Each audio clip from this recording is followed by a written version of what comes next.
As we have a very dense program, the second half of this morning, please allow me to start now and hope that the others then will slip in. Very sorry for you, but you are here on time. Thank you very much. It's a pleasure to present Leilani Steyer from the University of Ljubljana, where she is doing a PhD, and we look forward to hear about her project. Thank you very much. So, greetings, ladies and gentlemen. My presentation is about hoards. Greetings, ladies and gentlemen. My presentation is about coin hoards as a primary historical source based on two examples of 4th century hoards from Slovenia, the Emona and Čentur hoards. In this presentation, I would mainly like to portray the significance of ancient coin hoards for historical research, especially in the case of historical events that might have gone overlooked by other sources. On the other hand, it's of course necessary to emphasize the possible pitfalls that lead to an insufficiently critical interpretation. One of the most common problems with hoard finds, particularly when they haven't been discovered by archaeological excavations, is that we only have information about a small proportion of a bigger find, which was also the case for the Emona and Čentur hoards. Therefore, a high probability is that exactly the youngest coins in the find are missing, since they're most likely to have been the best preserved and of most interest for the numismatic market. This also makes it impossible to identify the youngest coins chronologically and in relation to their specific minting, thus essentially narrowing the time of issue and in more detail determining the terminus postquem of the burial. Now, both hoards have been found in exceedingly unfavorable circumstances. In the case of the Emona hoard, construction workers digging out foundations for a residential building in Ljubljana were the first to encounter the hoard and immediately sold about a third of its original amount. Fortunately, the museum did a great effort over the years to obtain all the information about the missing specimen and managed to identify 19 out of the supposedly original hoard of 22 gold coins.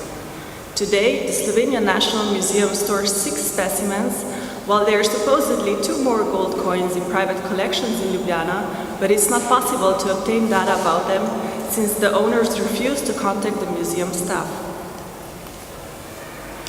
In the case of the Čentur hoard, it was unearthed by a local while plowing a field. He did in fact notify the municipality of the area about the find, yet having received a meager reward, he sold a part, while the majority of the find was melted down into vitriol for spraying grapevine. Perhaps the only fortunate thing in this event is that the coins haven't been selected out by any numismatic criteria, therefore keeping the remaining part of the hoard quite representative of its original content. Together with another unearthing in the area, which is believed to be a part of the same hoard, the Slovenian National Museum managed to salvage about 7,000 coins, which is estimated to be only more than a third of the original hoard of some 18,000 coins. Therefore, it's crucial that when the contents of a hoard are sold, action must be taken immediately to gather the information on where the coins were sold and to make an estimate on how many specimens the hoard contained. Every additional year after the discovery makes it more difficult to gather the reliable data because they become mixed up and errors appear. Now, another danger connected with the interpretation of coin hoards lies in the wish of historians and archaeologists to link their finds at all costs to historical events, which are perhaps reported in historical sources, even though the hoard has not been preserved or documented in entirety. A common mistake in the interpretation of coin hoards is the opinion that any burial of a large group of coins was caused by some hostile action, yet we know that often the reason for creating hoards was economic conditions in the empire. Now, although this is many times a misconception, the Emona and the Čentur hoards have most likely been buried in the time of the turbulent events of the 4th century, that is, in the time of the usurpers Magnentius and Maxentius. The Emona hoard mostly consists of double and triple solidi of Magnentius, all from just 3 different issues. All the coins are very well preserved and are very uniform in weight, which could suggest that the owner obtained them almost directly from the treasury in Aquileia.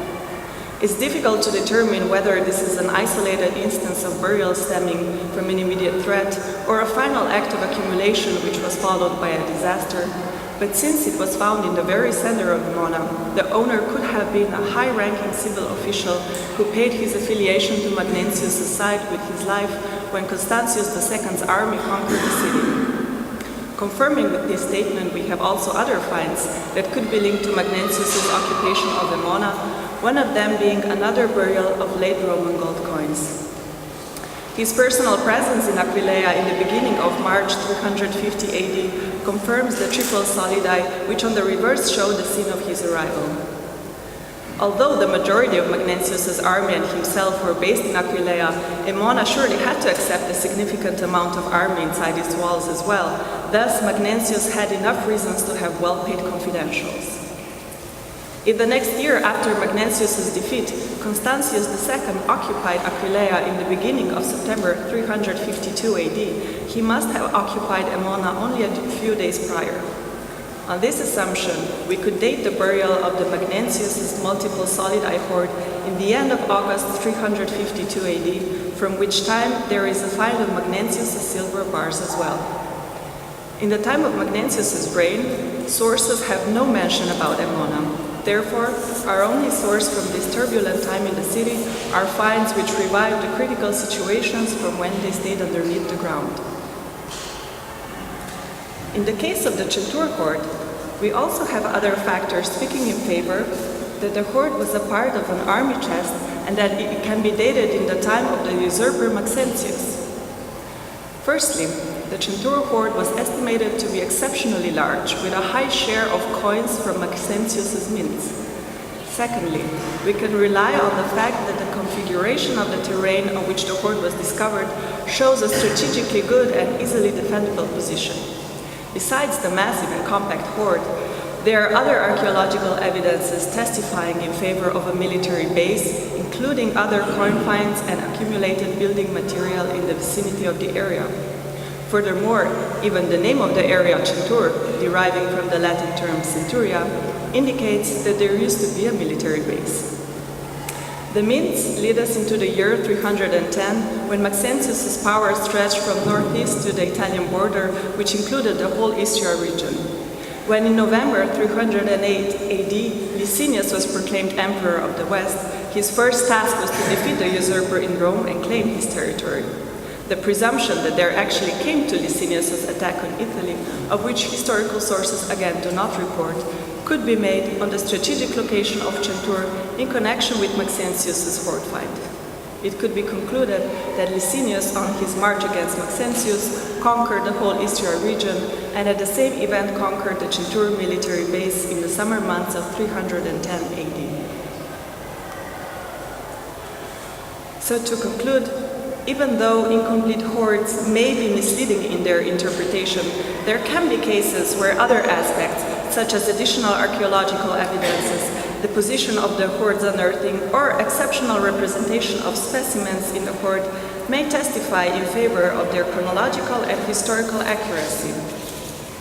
If we take these aspects in consideration, the Emona and the Čentur hoards are, in terms of expressiveness, unique, as they can be quite certainly chronologically defined and may be indicators of important historical events, such as Constantius II's regaining of control of Emona in 352 AD and Licinius' attack on Italy in 310 AD, both of which historical sources do not report.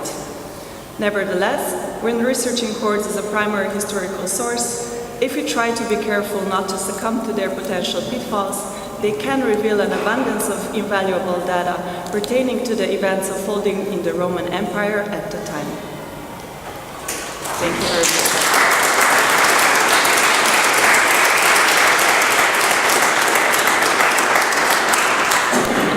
So thank you very much. Any questions to these remarkable hoards? Yes, Claire?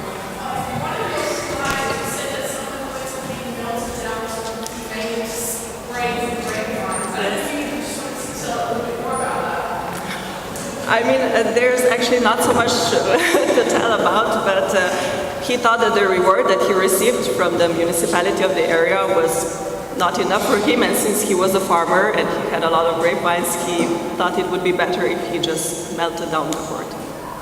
So it's a spray of grapevines? Yes. Silver or A bronze, yes, because they were Numi.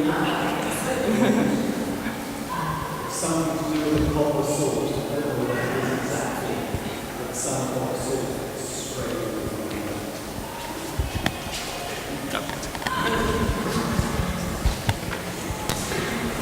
Just one remark. You assuming that if you have a selection not done by a numismatist that can represent the whole board. We worked on 2 large hoards from Switzerland in recent years, and doing it by workload, day by day by day, and we compared the statistics, and it was almost the same. So it's a very good attempt to do that. Thank you. So thank you very much.